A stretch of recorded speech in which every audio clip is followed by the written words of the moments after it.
kajian saya seterusnya ialah Wijayanagara, India tu. Sebab apa? Kalau kau pandai bahasa Jepun, kau mesti boleh adapt dengan bahasa India. Kat sana bahasa Urdu. Masa arwah Prof. Kuke Kim datang jumpa saya, Rohaidah dia kata, kalau you nak cari evidence tentang sejarah Tanah Melayu, dah tak ada kat Tanah Melayu ni sebab kita dijajah.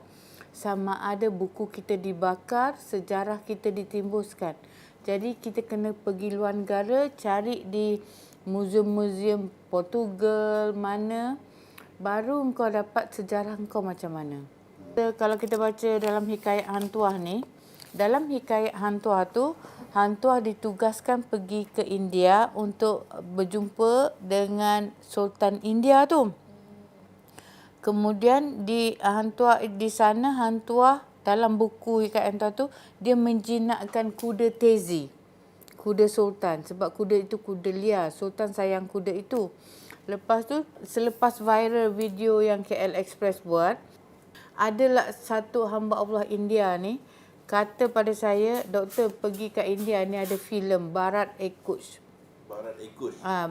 Filem tu episod ke-28 ke macam tu. Ada keluar gambar Hang Tuah bersilat. Lepas tu dia budak tu kata itu dia siap cakap itu Laksman Hang Tuah from Melaka. Jadi bila saya pergi, kebetulan anak murid saya belajar di India. Tak sangka pula dia sama tempat yang tempat saya nak kaji tu, Kartanaka tu. Dia belajar kedoktoran, Dr. Fazrul namanya, Fazrul Halim.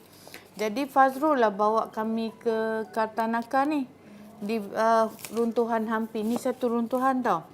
Jadi di situlah kita nampak ada lelaki menjinakkan kuda Tezi dekat dinding batu tu kan.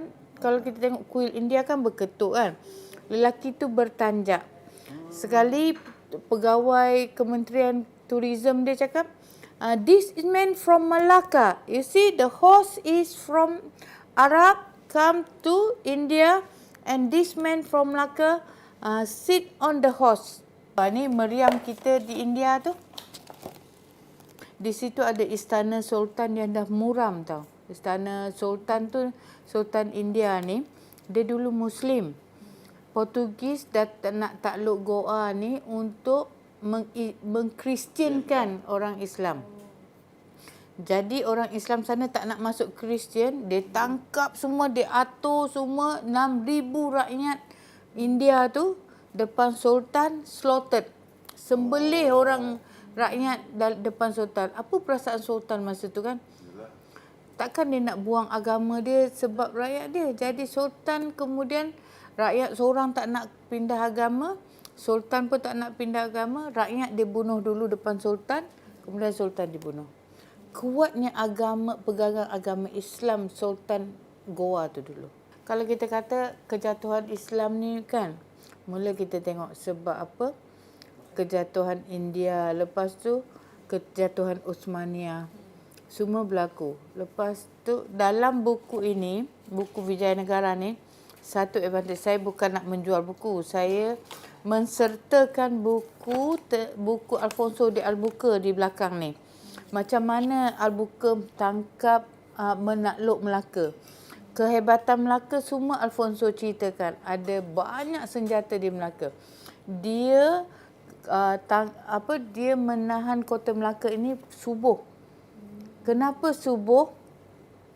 Sebab di subuh hari Sultan menjadi imam bagi solat subuh pada tenteranya. Yang jaga tempat simpan senjata semua orang Islam. The mosque dia kata. Orang Islam jaga tempat simpan senjata. Jadi bila mereka sembahyang berjemaah, tempat simpan senjata mesti tak ada orang jaga kan. Jadi nak hubung antara masjid dengan tempat simpan senjata adalah jambatan. Dia runtuh, dia bom jambatan. Tak dapatlah Sultan nak pergi ambil senjata. Jadi dia orang berlawan dengan keris, dengan pedang yang ada di pinggang ajalah. Itu yang dia orang kata sejarah orang Melayu lawan keris dengan tu. Macam mana nak lawan? Tapi sebab apa? Sebenarnya Yang dia takluk ketika itu adalah kali kedua. Yang pertama berlawan orang Al-Buqa dah surrender. Kenapa surrender? Sebab meriam kita canggih. Pemegang dia kiri dan kanan. Jadi dia kalah sebab apa? Kita dah lah orang Melayu ni laju kejar dia. Sultan sendiri turun dari istana membantu dengan tentera bergajah. Jadi kita ada gajah lah untuk berlawan masa itu. Jadi bukan calang-calang. Dalam buku Alfonso ni, sepatutnya Alfonso tu tawan Mekah pada tahun tapi sebab pada 1509 Lopez de Esquerra masa dia nak serang Melaka kali pertama itu, dia tewas. Jadi dia ditahan, 19 orang dia ditawan. Lepas tu berutus surat dengan dia Alfonso de Albuquerque lah, dengan dia punya sultan armada tentera dia nak sebarkan agama Kristian. Jadi bila Sultan Mansur Shah tahan dia, Sultan kata sebelum Sultan Mahmud Shah tahan dia kata kau nak sebarkan agama Kristian, kau masuk Islam dulu. Jadi cerita itu sampai ke telinga Albuquerque. Albuquerque dah sampai sea tu, Laut Merah. Dalam ni ada, boleh baca. Dia dah sampai Red Sea dah, nak tawan kota Mekah, nak tembak kota Mekah. Jadi Albuquerque geram lah, dah dia punya tentera 19 orang kena tahan, suruh masuk Islam lagi. Jadi he make a U-turn at Red Sea.